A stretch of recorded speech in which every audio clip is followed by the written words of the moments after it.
Good morning, everyone. Happy Monday. I'm Dr. Martin. This is the Institute of Regenerative Education, and we're going to try to do more videos that are geared towards what would seemingly be very common sense things for your practice, but most are, we'll say, tripping over dollars to collect pennies. So let's review. The title for the lecture today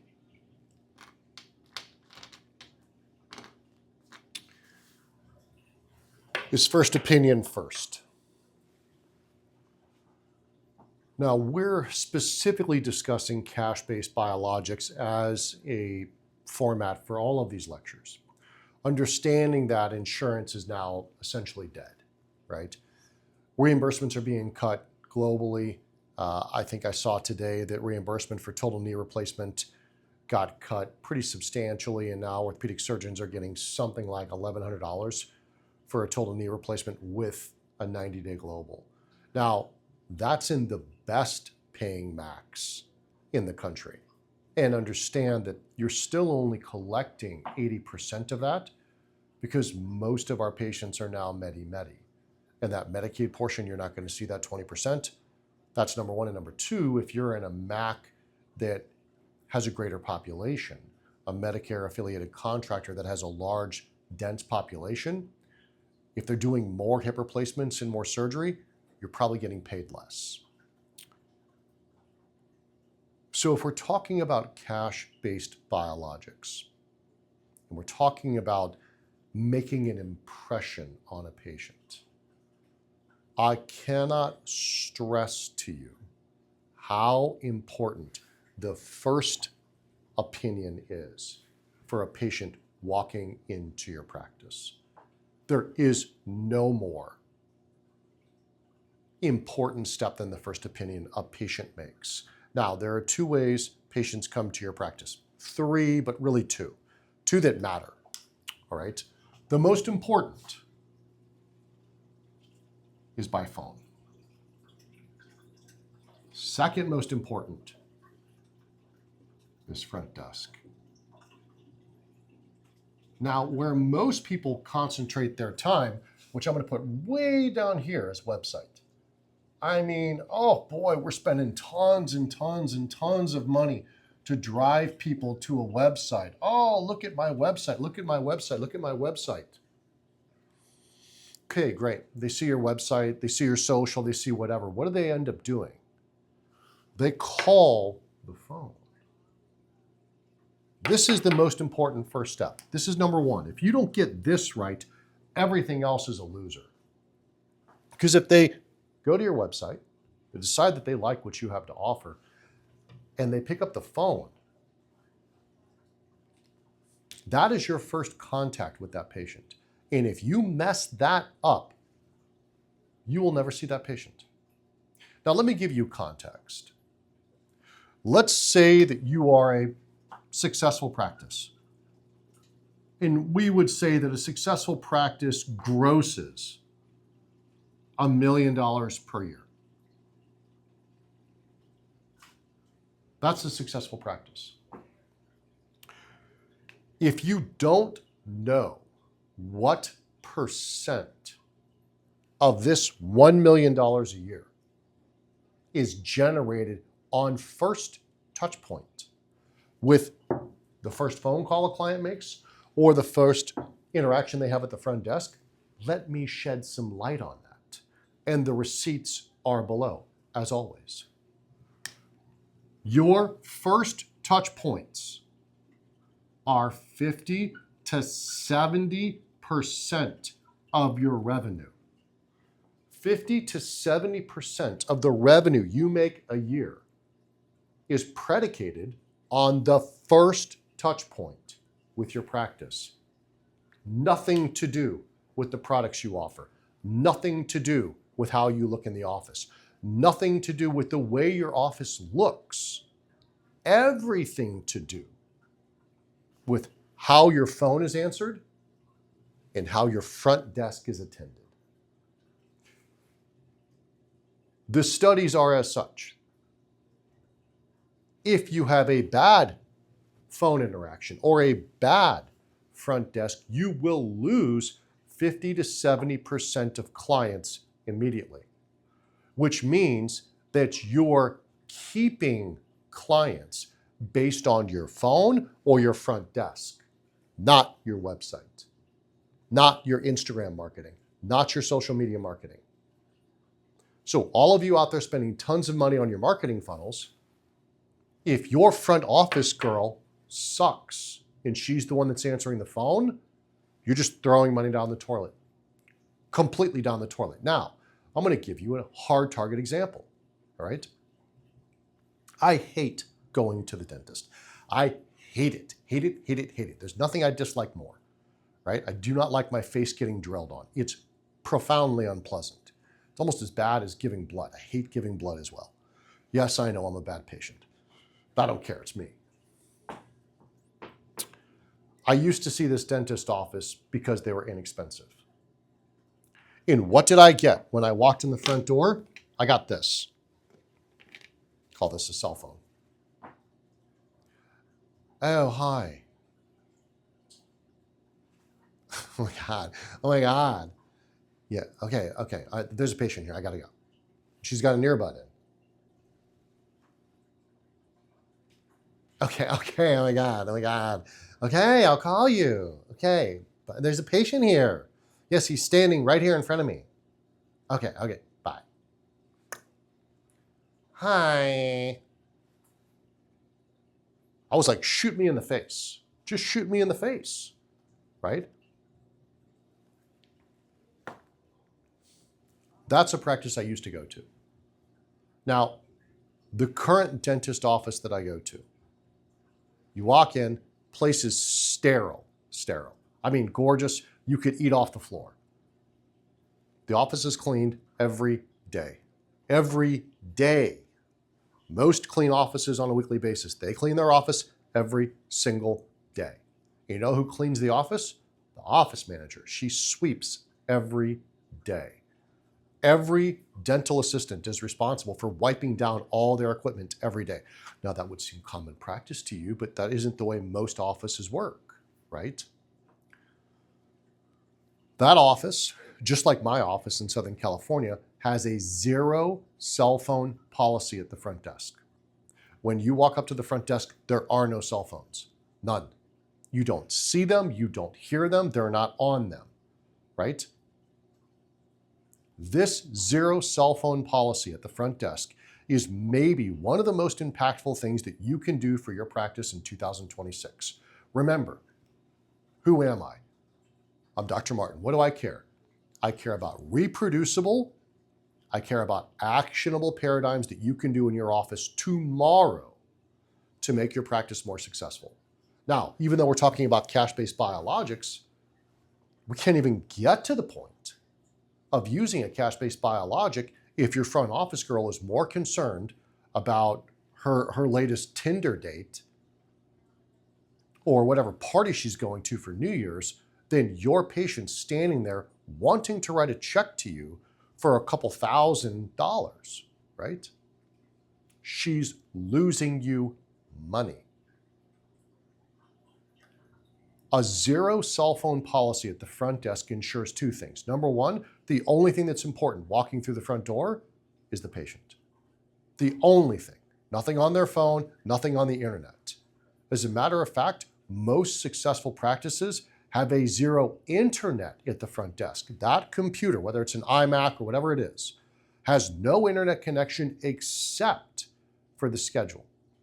Can't search anything, nothing. If you want to do that, you got to go somewhere else, right?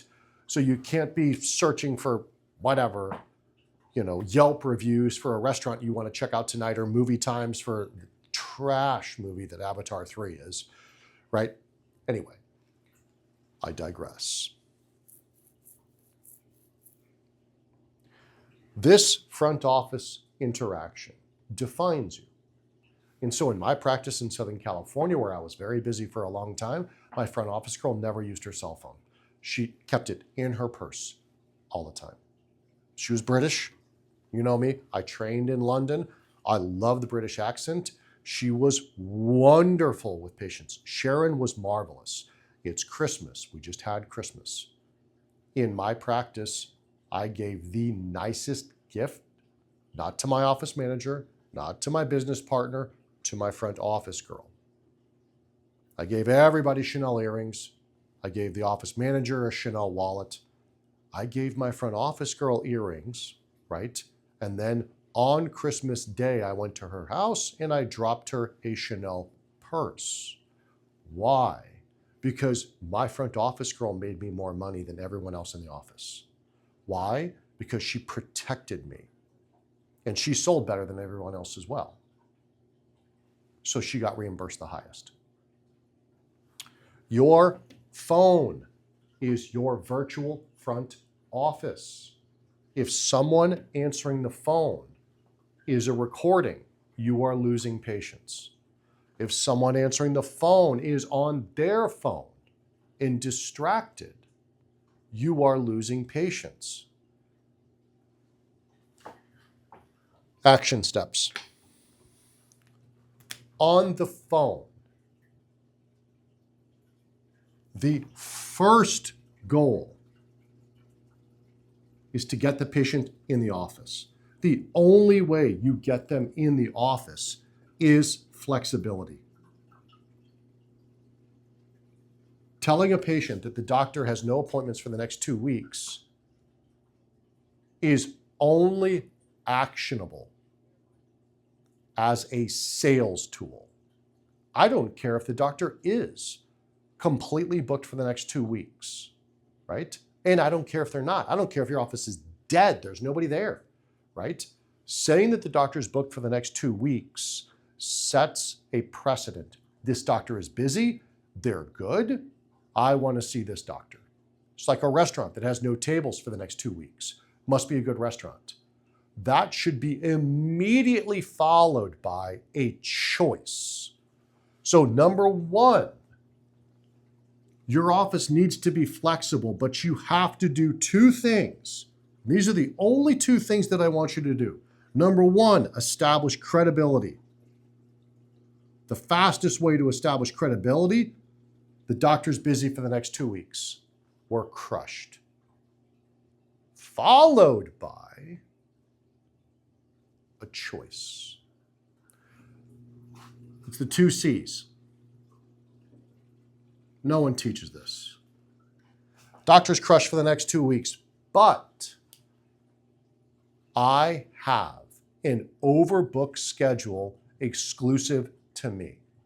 I have an appointment at time A or time B to see the doctor. Which would you like? And these are the only 2 times I have available in the next 2 weeks. Chances are the patient will take one or the other. If you are building your schedule over the next few days before you launch in 2026, you should block in your schedule openings that no one can fill except on the day or 48 hours before the appointment for overbook. And you literally have blocks in your schedule every day for same day or overbook. Why? Because that perception that you are crushed busy, but you just happen to have a last minute cancellation, the patient already feels like they're special.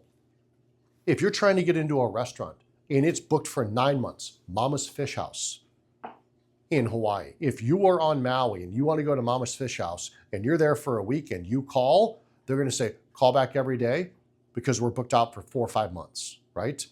Now, that sets up what? It sets up my favorite, which is what? It sets up social proof scarcity.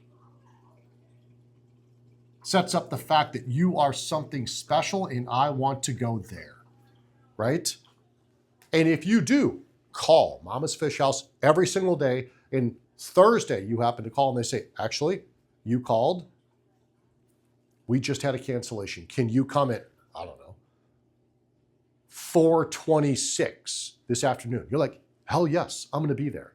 I don't care what else I have booked, right? If I have whatever, I'm canceling it. I will see you at 4:26, and you're going to go. Because everyone knows that if you're traveling to Hawaii and you're going to be on the island of Maui, that Mama's Fish House is exceptional, and it's damn near impossible to get into. It's like getting, a table at the bar at the Carlisle in Manhattan, the jazz bar that's inside the Carlisle. Unobtainium, massive line every day. And you happen to be in town for three days, and you're like, I want to go to the bar at the Carlisle. Good luck. You're going to stand in line for hours and maybe get in, right? Unless you have the card for the manager and send him a text and he'll let you in, right? But otherwise, you ain't getting in. You want your practice to be Mama's Fish House. You want your practice to be the bar at the Carlisle in Manhattan on the Upper East Side. You want to set that perception even if it's not. This is very simple to do. Very simple, right? Number one, establish credibility. Number two, give the patient choice. Have we discussed price? No. Have we discussed what we're offering? No. Have we done anything other than just get the patient to sit down with a doctor? That's all we've done. But in that, you've crossed the Rubicon. You've gone from them being interested to them now being a patient. So now they come in the front door. What are the important things to do when a patient walks through the front door? Again, they are C's, right? And by C's, they are a little bit different C's. When they walk through the front door, the first thing you want to establish is comfort. Coffee, tea, comfortable chairs, right? You want to put them at ease. Your front office girl is not on her phone. As soon as they walk in, eye contact. Hi, lovely to see you. Welcome to Dr. Martin's office. Hi, oh my gosh, those earrings are fabulous. Or, hi, how was the weather out there? It looks super hot. Hi, I can't believe that you braved all the rain to come in and see us. We're so happy to have you. Boom, as soon as they walk through the door, an immediate acknowledgement where you make the client feel comfortable and you establish a relationship. The first C is C, comfort. The second C, which is even more important, is to see the patient. When I mean see the patient, I mean pick up cues on that patient. I mean invest some time in that patient. Comment on clothes, earrings, weather. Comment on their commute. How far did you have to come to drive to see us today? Oh my gosh, thank you so much for braving all the traffic. I heard traffic on the 405 if you're in Southern California was terrible. I heard traffic on the 15 if you're in Las Vegas, right, was terrible. Whatever, right? See the patient, acknowledge them.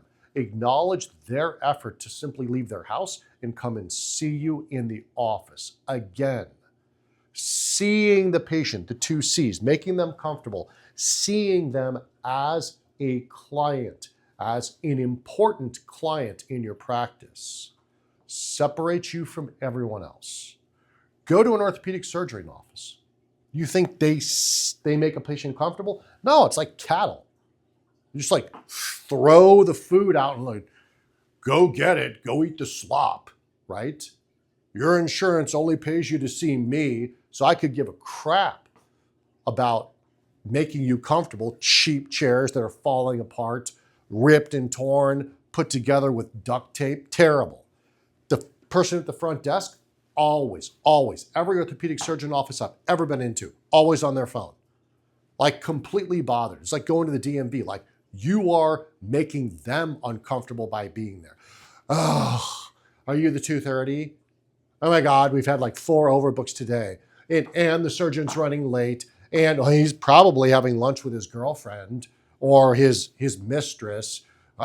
He'll be in it sometime. I can't tell you when, right? And Susan, I mean, it's been 3 hours. I haven't had a smoke break. Every orthopedic surgeon office I've ever been into, because I used to do all my own marketing. Terrible, trash. Would never let one of those guys operate me, ever. Because it's just a conveyor belt. How am I going to be any different to them?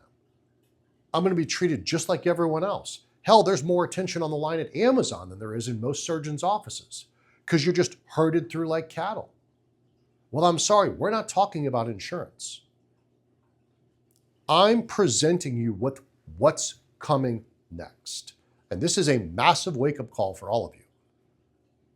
If you are still seeing insurance, I'm here to tell you that I would say by the time we have another president, we will move towards an English style of medicine. The national health system, where they have a two-tier system, this kind of single payer that takes care of everyone, right? And then cash. And there just is nothing else. That's coming. And it doesn't matter who the president is. The reason it's coming is very simple. It's coming because Medicare's broke. Medicaid's broke. Healthcare is some crazy amount of GDP, and it's only getting worse. Just dehydrated allografts, skin subs, last year cost Medicare $40 billion.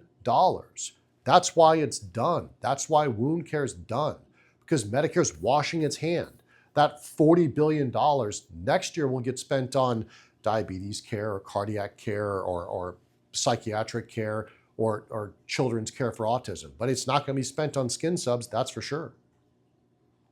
And so either it can be a race to the bottom for you, where you don't see your patients, where you don't give them a place of comfort, and you just are happy with your insurance paying you 2 to 3% less every year. And eventually your income meeting your overhead, or you start to adopt the principles that elite cash-based biologics offices use. Now, every aesthetics office in the country already does this. Most integrated chiropractors do this. Hell, every nail salon does this, right? All you have to do is go to any restaurant here in the US, I don't care how nice it is, and then just go to Europe once. Go to Paris once. But go to a hotel, not a restaurant. You go to a hotel, any Hyatt, any Hilton, any nice hotel in Europe, immediate attention. Immediate attention. Hell, go to a pub in England on any corner. Like walking into Cheers, right? They greet you. How you doing, mate? What can I get you to drink? Fabulous. Make you comfortable, and they see you. What are we drinking today? Fabulous. As opposed to any bar in the US where you're just like crowded at the bar trying to throw money at the waiter, I'm sorry, the bartender, and he could care less. He's not there for you. He's just trying to get through his 8-hour shift and get as many tips as possible, right? This, and this makes up this percent of your practice income. Now, if you're already making $1 million a year, gross, and you're not doing any of this, would you like to add that much so that next year your gross is 1.5 million to 1.7 million? Wouldn't that be nice? Can you see that many more patients to add 30% to your income? You can't. But what you can do is fire your front office staff. It's terrible. Fire whatever slick AI tool you think is making you money by answering your phones, and invest more in whoever is answering the phones, and invest more in whoever is sitting at your front desk, because they will make you money when you're not even there. I'm Dr. Martin. Have a very blessed day.